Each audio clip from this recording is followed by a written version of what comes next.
তো বিধান মানে এডিসি নির্বাচনে দেখা গেছে মানে বামফ্রন্টের ভরাডুবি, এবার কি ঘুরে দাঁড়াতে পারবে এডিসি? আমরা তো সেটাই বললাম।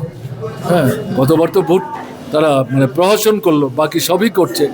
এবারও যদি এটা করার চেষ্টা করে, মানুষের মনোভাব যেটা দেখছি এবং আমরা আবেদন করছি, প্রতিরোধ করতে হবে, মোকাবেলা করতে হবে। না হলে তো আপনি আপনার অধিকার প্রয়োগ করতে পারবেন না। আর যদি প্রয়োগ করতে না পারেন, আবার যদি তাদের হাতে যায়, তাহলে পরিস্থিতি তো আরও খারাপ হবে। কাজে মানুষকেই এগিয়ে আসতে হবে।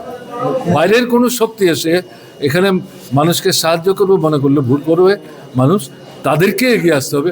আমরা তো আমাদের ভূমিকা সেখানে নেওয়ার চেষ্টা করব। বর্তমান মুখ্যমন্ত্রী বলছে 28-28। এখন মুখ্যমন্ত্রী বলছে 28-28, আবার ত্রিপুরা মাথার নেতাও বলছে 28-28। সব মিলিয়ে আসনই আছে 28। দুই পক্ষ যদি 28টা করে আসন পান, তাহলে আসন তো লাগবে 56টা। এটা কোত্থেকে আসবে? কাজেই এই কথাগুলো বলার উদ্দেশ্য হচ্ছে এটার মধ্যে একটা ভীতি লুক্কায়িত আছে। জয়টা সম্পর্কে এই দুই পক্ষের কেউই নিশ্চিত না, এবং বুঝতে পারছে মানুষের মধ্যে তাদের বিরুদ্ধে ক্ষোভ আছে, বিক্ষোভ আছে। তাই একটা পরিমণ্ডল তৈরি করার জন্য একটা হাওয়া তোলার চেষ্টা করছে।